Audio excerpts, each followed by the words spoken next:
La indignante historia de Pierola y los Prado. Una historia de un traidor de la patria, que se encarna en nuestros últimos gobernantes. Esta es la historia que nunca nos enseñaron en el colegio. Por conveniencia de los gobiernos traidores, corruptos y vendepatrias. Durante el gobierno de Prado, se corría un estribillo que decía, este jabón lava, pero nunca sacará la mancha. Y todo aquel que lo decía o escribía terminaba en la cárcel. No olvidemos nuestra historia, peruanos. El rol de Nicolás de Pierola en la historia del Perú. Seguramente Nicolás de Pierola debe ser uno de los personajes que más daño ha causado al Perú. Y sin embargo, a través del tiempo, se le ha rendido pleitesía y hasta la principal avenida de Lima lleva su nombre. En las escuelas y colegios del país nunca se narró la historia verdadera de este político que le tocó ser una figura preponderante en los funestos años de la Guerra del Pacífico. Por el contrario, se le menciona como a patriota que dio todo de sí, por su patria. Ni los conocidos historiadores, Jorge Basadre, Pons Muso, ni otro, se atrevieron a escribir la verdad sobre Pierola. Y no porque no supieran cuál era lo cierto, sino por el temor que casi siempre han tenido estos intelectuales a las clases dominantes y de poder en el Perú. Además sabían que pasando por encima de monstruosas verdades, podrían sus libros ser aceptados por el Ministerio de Educación del Perú y por otro lado serían reconocidos como hombres ilustres. Por ejemplo, nadie dijo que en realidad la guerra del 79 no fue con Chile, sino que fue con un país poderoso, ese país era Inglaterra. La primera potencia del mundo en esos años, que usó a Chile como instrumento para arrebatarle a Perú y Bolivia las riquezas que guardaban su suelo, riquezas que como era natural fueron a parar a las empresas inglesas después. Como una muestra de esto, puedo señalar que Chile, por la adquisición de sus blindados Cochrane y Blanco Encalada, no pagó ni un solo peso a Inglaterra que los construyó. Sin embargo, es importante que la historia real se vaya abriendo campo. Porque como es sabido, solo los pueblos que conocen y respetan su historia pueden aspirar a un futuro mejor. Para no explayarnos en este tema, nos centraremos en una parte de la historia. Era el mes de noviembre del 1879, ya el Perú había perdido el Huáscar en Angamos. Y solo le quedaba un débil barco de guerra que era la corbeta Unión. El gobierno de Mariano Ignacio Prado resolvió hacer una colecta nacional para comprar 2 blindados que podían significar la salvación de la República. Esta se llevó a cabo el último domingo de ese mes de noviembre y cuentan los que vivieron por esos tiempos, que todo el Perú acudió a ese llamado, desde las esferas acaudaladas, hasta los más pobres, las mujeres entregaron sus joyas y los niños sus alcancías. Por los mismos días llegaba al Callao desde Santiago de Chile, Nicolás de Pierola, país donde se encontraba exiliado y con el amparo de la burguesía chilena que tenía el poder en esa nación. Apenas desembarcó, empezó a conspirar en la oscuridad contra el gobierno, cosa que era costumbre en él.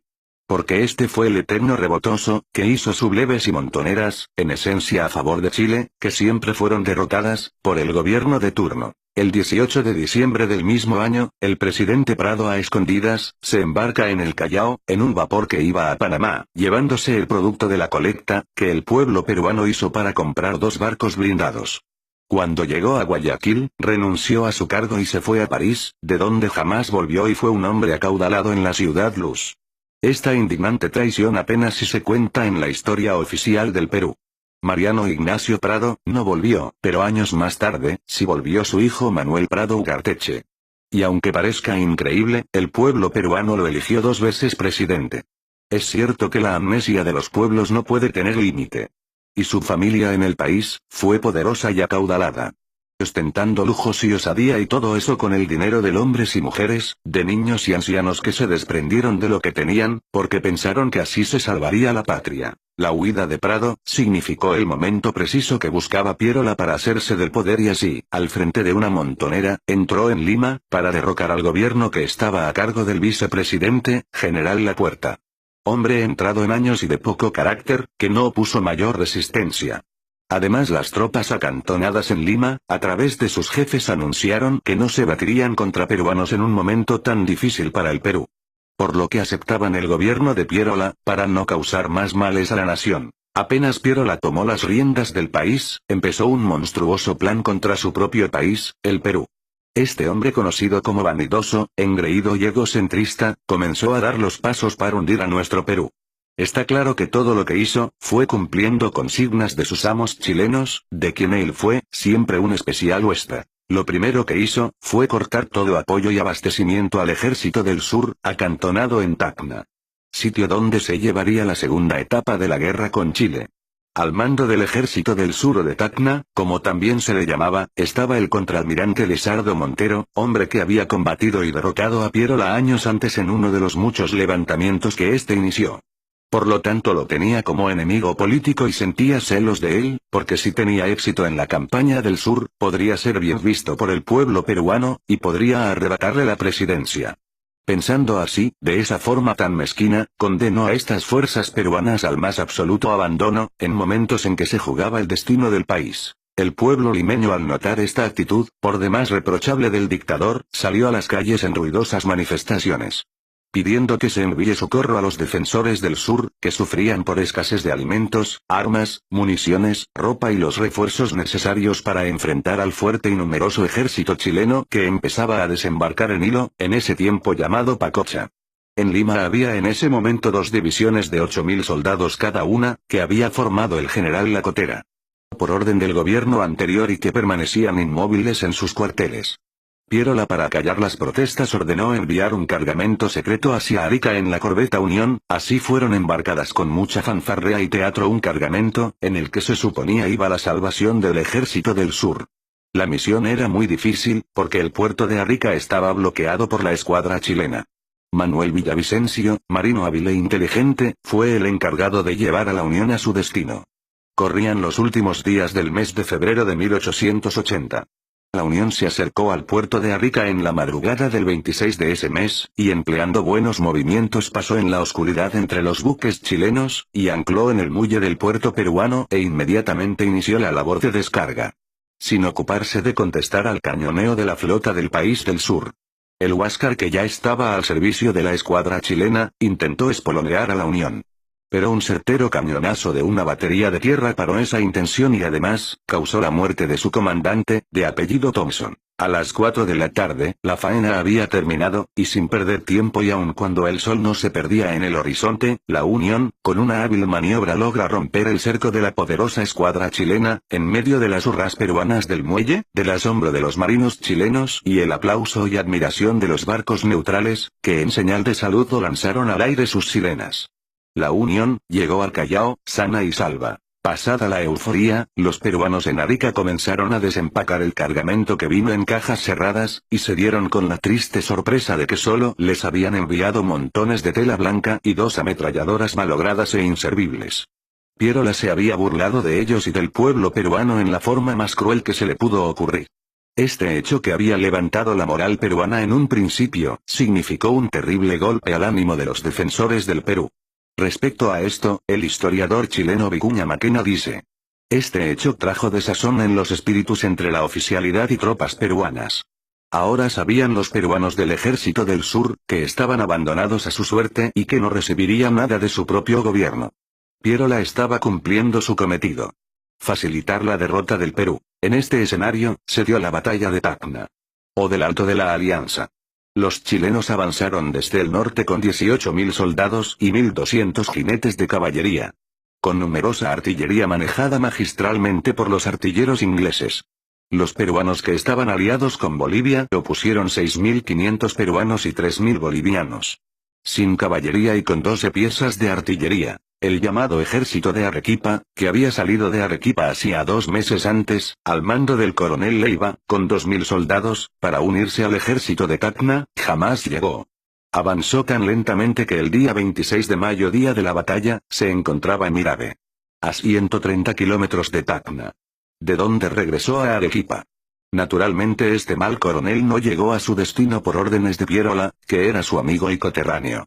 Ambos eran de Arequipa. A pesar de la tremenda diferencia de fuerzas, el encuentro fue horriblemente parejo, sobresaliendo el batallón Cepita al mando de Cáceres. Y por el lado boliviano, los colorados hicieron honor a su fama de aguerridos. Ante el tremendo empuje de valor y coraje aliado, el chileno empezó a retroceder, y parecía que la victoria sería aliada. Los batallones chilenos retrocedían y estaban a punto de entrar en pánico, a pesar de que los oficiales de ese ejército sableaban a los que daban la espalda. Sobre este momento, Vicuña Maquena escribe: los batallones chilenos retrocedían, y parecía que iban a entrar en pánico. En ese momento la suerte de Chile pendía de un hilo. Y lo que decía este historiador era cierto. Porque Chile había invertido todo lo que tenía en esta batalla, y si la perdía, simplemente perdía la guerra. Porque les hubiera sido imposible volver a formar otro ejército. Pero fue en esas circunstancias que se detuvo el avance peruano. Lo que había sucedido era, que se habían agotado las municiones. Entonces los chilenos volvieron a la carga y a nuestros compatriotas no les quedó más que batirse a bayoneta.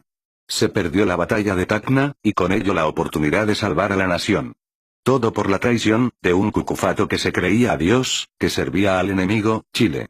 La derrota del ejército de Tacna, agobió al pueblo peruano, muchas lágrimas corrieron, cuando se difundió la noticia. Sin embargo en Palacio de Gobierno en Lima, hubo fiesta.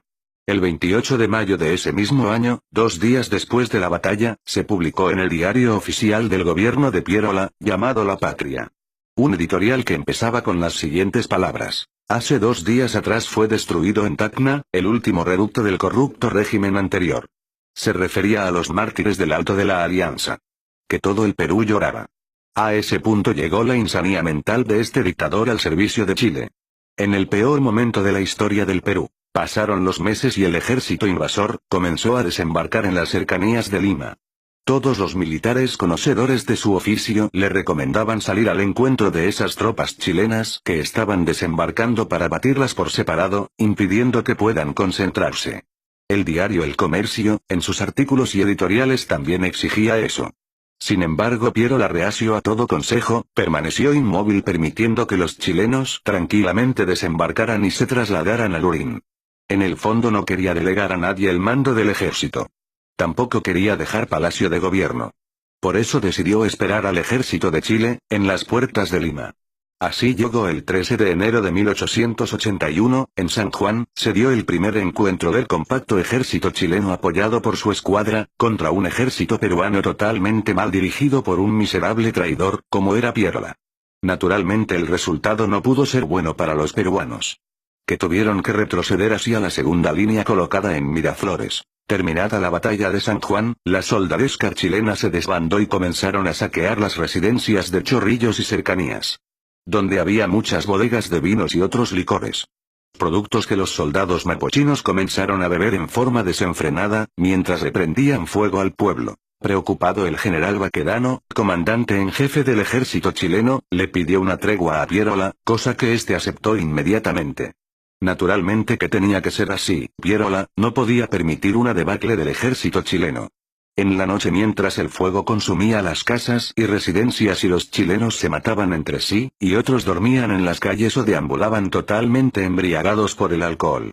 Se presentó ante el dictador peruano, el coronel Cáceres. Para pedirle permiso, y atacar con su batallón de 2000 hombres, a los chilenos en la absoluta convicción que con esa acción terminaría con el ejército chileno que se hallaba desbandado y borracho y con ello se ganaría la guerra. Naturalmente Pierola le negó el permiso, aduciendo que le había dado su palabra al comandante chileno, de que no atacaría. Una prueba más de que este miserable, servía a Chile. Naturalmente, cuando ya a los chilenos se les pasó la borrachera, y se reagruparon, se olvidaron de la tregua y empezaron el ataque contra la segunda línea defensiva que estaba en Miraflores. Esto ocurrió a mediodía del día 15 de enero. Las mal distribuidas fuerzas peruanas, poco pudieron hacer, y a Pierola, el comandante en jefe, no se le vio dar ni una sola orden. Y cuando ya todo estaba consumado, se retiró del escenario hacia Lima. Y para no dejar inconclusa su obra contra la patria, Pierola ordenó a todos los soldados depositar sus armas en el cuartel Santa Catalina. Por esta acción, los chilenos cuando ocuparon Lima, encontraron 15.000 fusiles en el mencionado cuartel. Pierola después de haber dado esta última orden huyó a la sierra, pero después de algunos años volvió a la escena política. Y como es normal, el mal de ignorancia por una parte y amnesia por otra, de nuestro pueblo, fue hecho presidente nuevamente. Esta es la historia del accionar de Pierola, en la etapa de la guerra con Chile. Y sus actos de flagrante traición a la patria. Deberían haberlo sepultado bajo un montón de tierra. Sin embargo, su nombre figura en plazas, calles, clubes, billetes de moneda, y otros sitios que debieran estar reservados para hombres que honraron a la nación.